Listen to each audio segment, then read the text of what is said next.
Morning David. अरे कौन है यार? मैं पहले ही परेशान हूँ, ऊपर से मुझे कौन बुला रहा है? मैंने कहा गुड मॉर्निंग डेविड। अरे कौन है? डेविड, मेरी गुड मॉर्निंग का जवाब तो दो।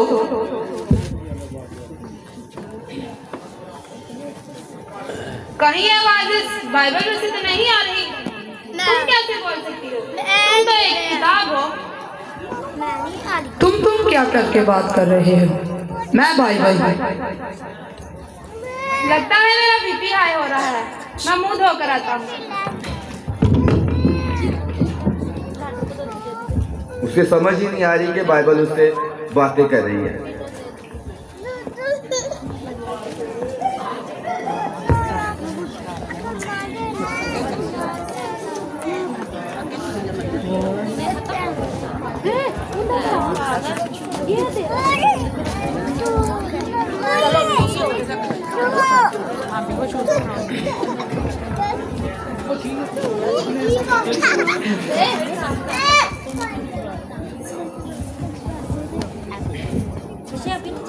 क्या बात है डेविड, तबीयत ठीक हुई है तुम्हारी?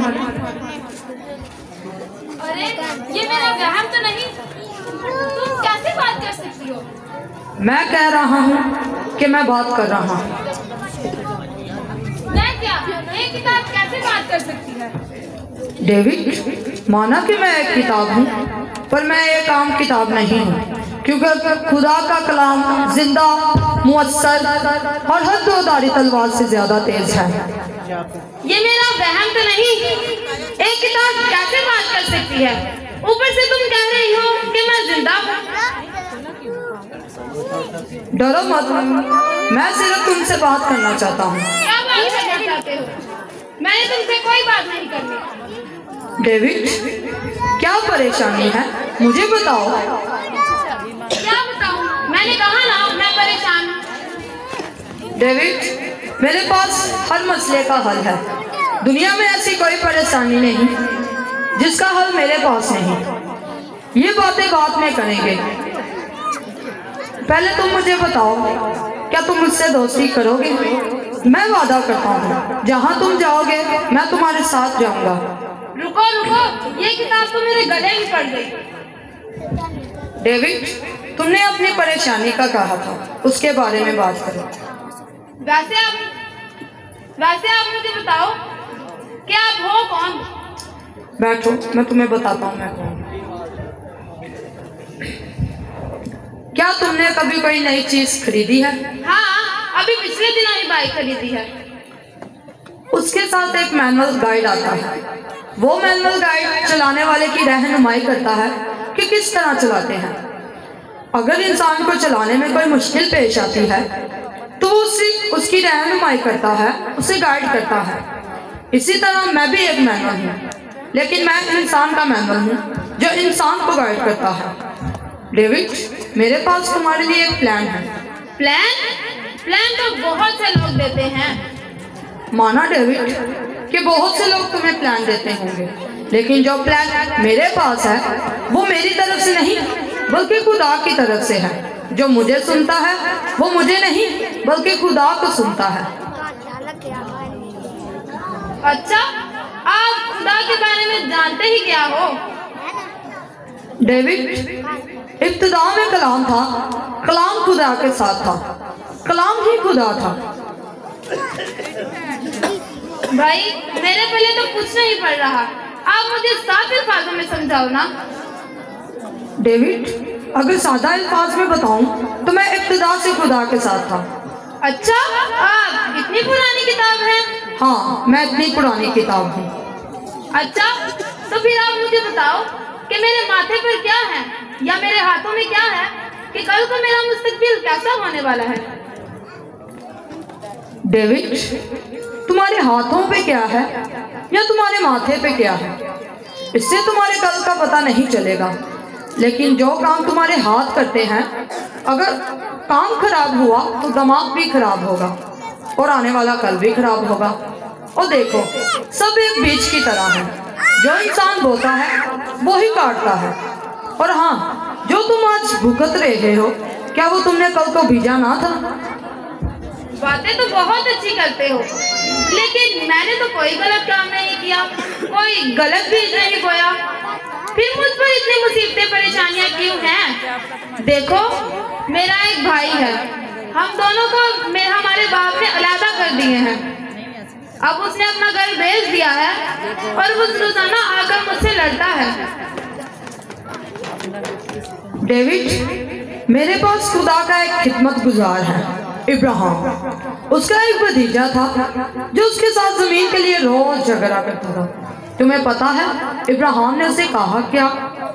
इब्राहिम ने उसे कहा, लूत, जो जगह तुम्हें चाहिए वो तुम ले लो, मुझे सिर्फ सुकून चाहिए। ये सब बातें सिर्फ किताबों में अच्छी लगती हैं, असल जिंदगी में इनके कोई मायने नहीं। अगर असल जिंदगी में ऐसा हो, मैं तो लुट ही जाऊं। लुट जाओगे? इसके लिए मैं एक मेहमान को तुम्हारे घर बुलाना चाहूंगा। मेहमान लाने वाले ये बुजुर्ग आदमी कौन है?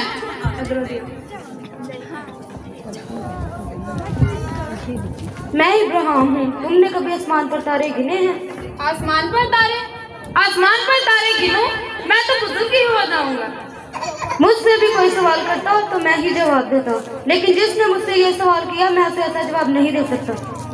खुदा ने मुझे कहा कि सब कुछ छोड़कर उस जगह चले जाओ जो मैं तुम्हें देता हूँ, और मुझे कहा कि मैं तुझे एक बड़ी कौम बनाऊंगा और बरकत दूंगा, सो तू बाइस से बरकत होगा।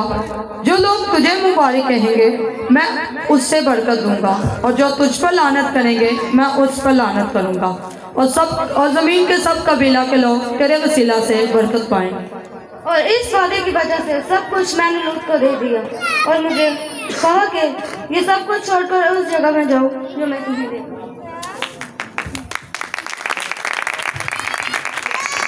बाइबल जी, खुदावंद ने इब्राहिम से इतना बड़ा वादा किया क्यों?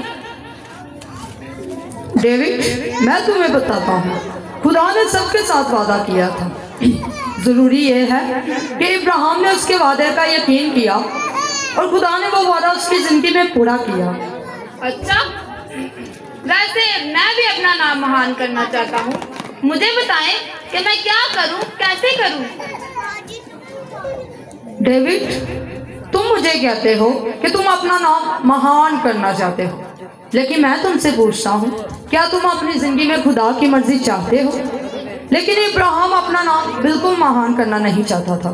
उसने खुदा के वादे का यकीन किया और इसका नतीजा ये हुआ कि खुदा ने उसे बरकत दी और उसका नाम महान कर दिया। उसके वादे पर यकीन करने से ऐसा हो सकता है। यकीन कर भी लूं तो मुझ पर ये जो मुसीबतें परेशानियां हैं, मुझे इनमें से कौन निकालेगा? मेरी इन मुसीबतों परेशानियों पर कौन ध्यान देगा? डेविड, तुम अपनी बेईमानी को अपनी परेशानियों में छुपा रहे हैं, लेकिन जो ईमान ले आता है उसे इन परेशानियों से कोई फर्क नहीं पड़ता। इसके लिए मैं एक और मेहमान को तुम्हारे घर बुलाना चाहूँगा। एक और मेहमान? वो कौन है? वो मूसा है। ओह, वो तो मेरे मामू का बेटा है। नहीं, वो वाला मूसा नहीं, बल्कि बाइबल वाला मूसा। ओह, तो ये आपके वाले मूसा हैं? हाँ जी, ये हमारे वाले मूसा हैं। डेविड, मैं तुम्हारी उम्र का था जब मैं पहली मर्तबा खुदा से मिला। उससे पहले मेरी जिंदगी में बहुत कुछ हुआ। मैं खुदा की मर्जी से एक बादशाह के घर में पहुंचा और वहां मेरी परवरिश राजाओं की तरह हुई। मगर जब मुझे मालूम हुआ कि मैं बादशाह की नहीं बल्कि गुलाम की औलाद हूँ, तो मैंने ये सब कुछ छोड़ दिया। मूसा, अगर तुम बादशाह के घर में रहते थे तो बादशाह के घर को छोड़ा क्यों? क्योंकि ये खुदा की मर्जी थी और उसने मुझसे कहा था कि लोगों को लेकर उस मुल्क में जा जो मैंने उनके लिए रखा है। फिर ये 6 लाख लोगों को लेकर वहां से निकल पड़ा। 6 लाख? भाई, हमसे तो 4 लोग नहीं संभलते और आप 6 लाख लोगों को लेकर आए।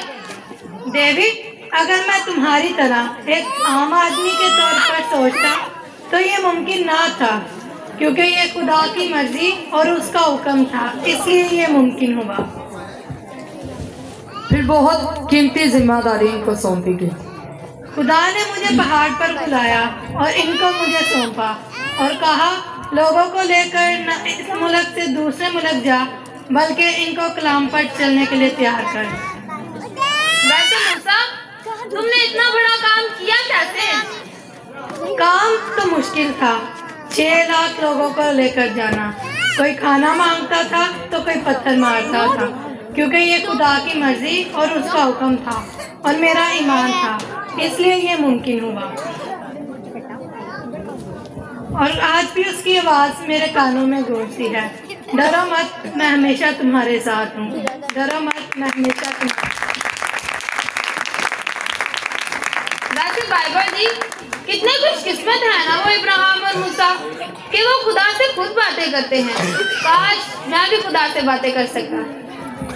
डेविड, अब तक तुम जिन लोगों से मिले हो उन्होंने सिर्फ खुदा से बातें की, लेकिन मैं एक ऐसे शख्स को भी बुलाना चाहूँगा जिसने ना सिर्फ खुदा से बातें की बल्कि उसके साथ रहा भी और खिदमत भी की। और उसने 1 अंजील लिखी, 3 खत लिखे और एक किताब भी लिखी। वो कौन है? वो यूहन्ना है।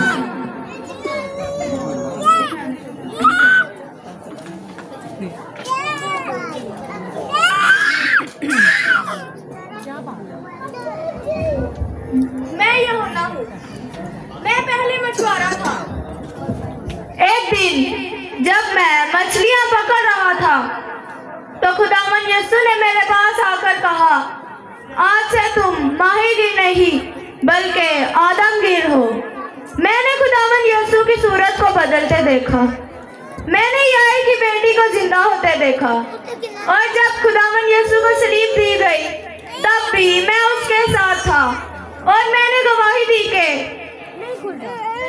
खुदा ने दुनिया से ऐसी मोहब्बत रखी कि उसने अपना इकलौता बेटा बख्श दिया ताकि जो कोई उस पर ईमान लाए हलाक ना हो बल्कि हमेशा की जिंदगी पाए। यूहन्ना, खुदावंद यीशु मसीह कैसे थे? खुदा मोहब्बत से भरा है, वो मोहब्बत है और उसने एक नया हुक्म दिया कि तुम एक दूसरे से मोहब्बत रखो, कि जैसे मैंने तुमसे मोहब्बत रखी तुम भी एक दूसरे से मोहब्बत रखो। खुदा मोहब्बत है, जो मोहब्बत में कायम रहता है वो खुदा में कायम रहता है और खुदा इसमें कायम रहता है। आमीन। क्या ये बातें एक मसीही की जिंदगी में काम करती हैं? मैंने तो जब भी मसीहियों को देखा है परेशानी की हालत में ही देखा है। कभी मसीहियों के घरों को जलाया जाता है तो कभी मसीहियों की बेटियों के साथ ज्यादती की जाती है तो कभी 295 की मोहर लगाई जाती है और कुछ ना मिले तो मसीहियों के नामों के साथ चूड़े का लफ्ज तो जरूर इस्तेमाल किया जाता है। डेविड, मसीही जिंदगी कोई फूलों की सेज नहीं बल्कि जितने मसीह यीशु में दीनदारी की जिंदगी गुजारना चाहते हैं वो सब सताए जाएंगे, क्योंकि मसीही दुनिया के कूड़े और जड़त की मानित है। ईमानदारों के लिए तो पहले ही से कह दिया गया था कि वो सब सताए जाएंगे। इसके लिए मैं एक और मेहमान को तुम्हारे घर बुलाना चाहूँगा जिसने खुदा के नाम पे इतने दुख मुसीबतें सही पर अपने ईमान पर कायम रहा। वो कौन है? वो पलूस है।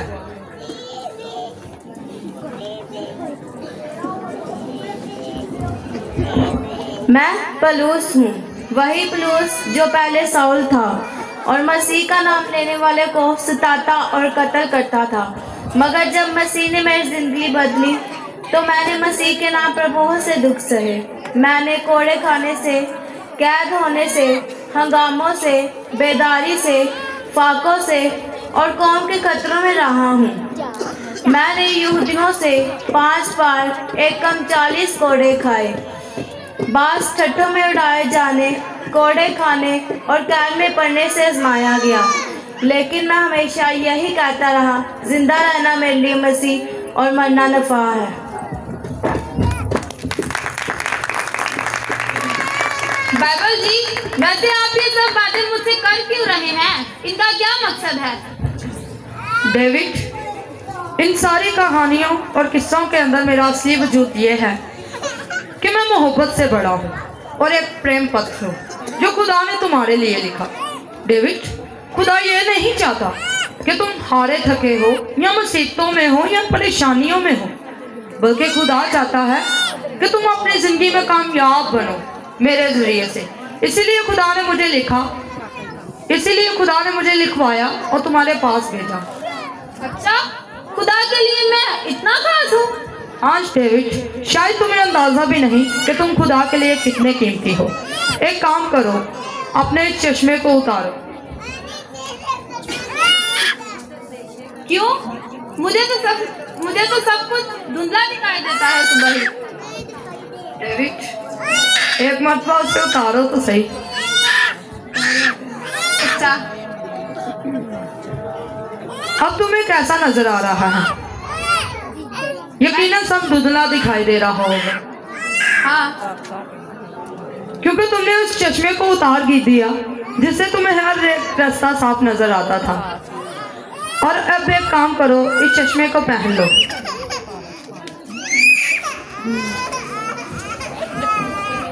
वैसे बाइबल जी, आप बातें तो बहुत अच्छी करते हैं। नहीं,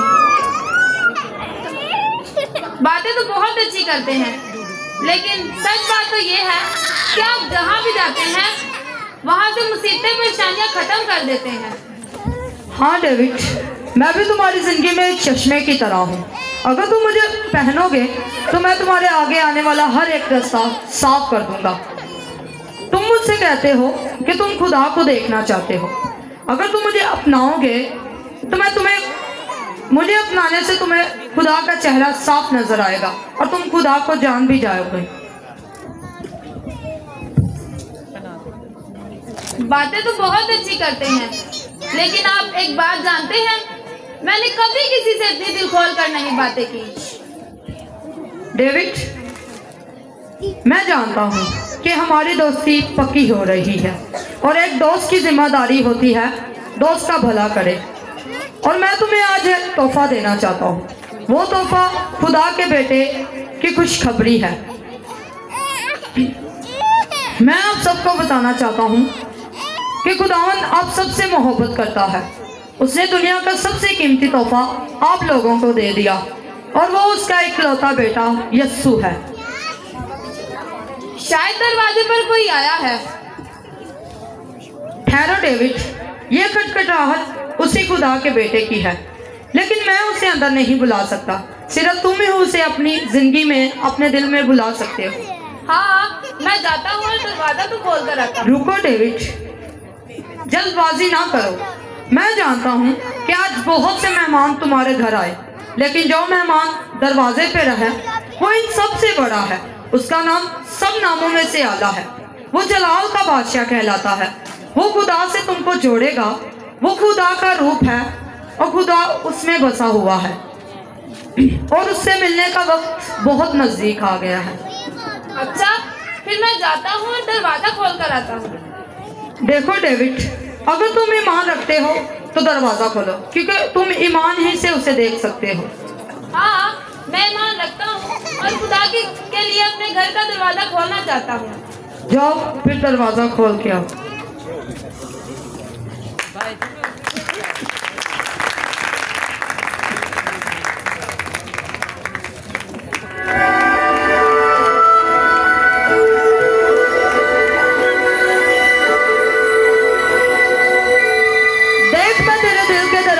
खड़ा खटखटाता हूँ। अगर कोई मेरी आवाज सुनकर खोलेगा तो मैं उसके पास अंदर जाकर उसके साथ खाना खाऊंगा और वह मेरे साथ। ये अल्फाज खुदा के बेटे यस्सु के हैं और मुझ में जितनी भी बातें लिखी हैं वो सब खुदा के बेटे की तरफ से हैं। जो मुझे सुनता है वो मुझे नहीं बल्कि खुदा को सुनता है। मैं आप सबको बताना चाहता हूँ कि मैं बाइबल हूँ और जैसे मैंने कहा और जिंदा भी हूँ। अगर आप चाहते हैं, मैं सबसे एक सवाल पूछता हूँ, क्या आप लोग मुझसे दोस्ती करेंगे? क्या आप चाहते हैं जो मेहमान डेविड के घर आया वो आप लोगों के भी घर आए? लेकिन मैं आपको बताना चाहता हूँ कि मेरा और आपका कोई रिश्ता है।